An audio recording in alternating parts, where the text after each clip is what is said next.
जय माता। चरणं शरणं रमाम्बिगे, चरणं शरणं त्र्यम्बके. While I was there, offerings started to come for the temple that was to come up at Shaktinagar. Sometimes, Mother showed us the jewels and silver articles that came as offerings from devoted disciples. Mother said, I never accepted anything from any of you. Now the Devi, who is going to manifest in Archa form, will accept all your offerings. But you must remember that whatever comes to the shrine and the mission belongs to her alone. Treat this as wealth given to the Devi for her work. You are like the auditor who keeps an eye on his client's money but has no share of it.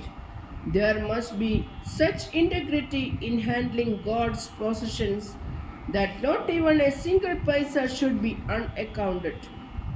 Otherwise, a great reaction will come. Mother is saying this over and over because those of you who work for the mission should always abide in this truth. I am saying this to all my children. You must be trustworthy. Nothing of the mission must be touched for one's own gain. Each of you should cultivate higher qualities. Then only will Mother be happy. I have seen that Srinivas has to deal with great amounts of money during the course of his work for the company, but not once has his integrity been so much as doubted. Everyone here admires the scrupulous care with which he accounts for all the money that passes through his hands. Mother knows this to be true. He has great qualities that will come to the forefront in the future. Hearing these words, understanding came to me of the tremendous love and trust Mother placed in Dr. Pai. My thoughts went back down the years when Mother had chosen him as Tara Devi's husband. We had been there then. We thought of him only as a highly intelligent young man who was greatly devoted to Mother. We even wondered if he was spiritually fit enough to be the husband of such a perfect being as Tara Devi. One day, Mother, maybe sensing our thoughts, called my husband and said, Do not doubt Mother's choice. All this is predestined. One day his innate qualities will surface. He has a razor sharp mind and a brilliant intellect. When that turns to spirituality, none can touch his intelligence and he will work for me. Later, my husband and I talked it over and we realized it was a lesson for us. Each and every act of Mother's has a purpose and is unerring. It is not for us to judge Devi's divine actions. Through the passage of years, we had noticed the confidence Mother had in him and the unique intimacy and liberty Dr. Pai had with Mother. For example, in 1970, when Mother visited Trivandrum, which was to be her last visit there, Mother became very weak and unwell. In our anxiety, we consulted one of the most eminent physicians there, and he prescribed a medicine for Mother. Imagine our surprise when Mother said we should consult Dr. Pai. So we wired to him in Ahmednagar.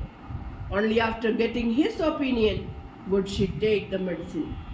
Some evenings at Ahmednagar, after returning from the office, Dr. Pai and Taraka used to take Mother out for a drive, as I had mentioned earlier. Sometimes they would stop at some scheduled places and Mother would get out and rest in an easy chair. When I was there, I would accompany them sometimes. Those were truly wonderful evenings. Words cannot convey the beauty of those moments.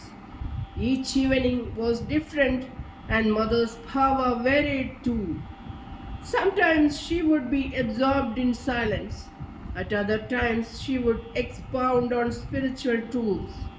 But what comes to my mind most were the times when she came down to our level, laughing and joking, sometimes teasing Dr. Pai. Often she would relate anecdotes and stories in a humorous vein which contained within them great truths. At other times, Mother made us sit in meditation in that quiet countryside, sitting near the beloved presence.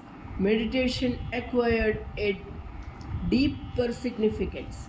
We soared to peaceful realms, and when we opened our eyes, it was to see Mother smiling at us in benediction. Meditation was very dear to her, and whenever possible, she urged us to immerse ourselves in it. As the sun set in the deepening dusk, we returned home with the consciousness of Mother in and around us. Far away from the heat and bustle of life, such sublime moments with Mother gave us the strength for the future to work with courage and zest for her cause. In Mother's house in Ahmednagar, I used to see a beautiful cat. They told me how one day it had come to the house by itself, as in the way of cats. But what was different about it was that from the day it came, it never left Mother's side. When Mother came to talk to us, the cat would follow, circle round the Mother's feet, and then jump into her lap. Mother would stroke it tenderly and at times bend and whisper in its ears, "Close your eyes and meditate." And always the cat would close its eyes and remain still and silent for long spells. Mother would smile and say that even animals enjoy the peace of meditation in Mother's proximity. When Taraka took Mother's meals into the room, the cat cleverly got into the room with her to be fed by the mother.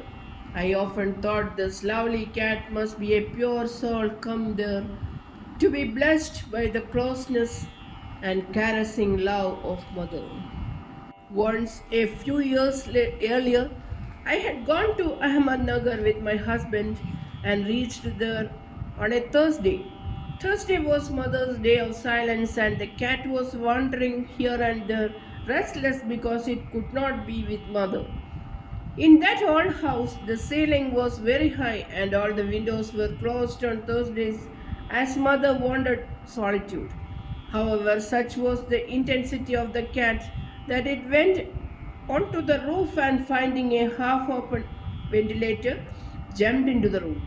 The fact that the floor was so far below did not deter this little sadhaka in the slightest. When Taraka went into the room, she found the cat lying peacefully, nestling close to Mother, who was absorbed in samadhi. Bhakti, I then realized, was not an emotion confined to human beings. Here was this little cat who, like any true bhakta, longing for samipya, closeness to the Lord, enjoying the bliss of that closeness. The time was drawing close for me to leave that abode of peace. My son came from Bombay to take me back. How precious were those days when every other thought was cast aside and her healing touch made me whole and ready to face life again with courage and determination to devote my life in the service of Mother's cause. Mother spoke a few loving words to my son, and as we left in the noon, Mother and Taraka stood near the door watching our departure.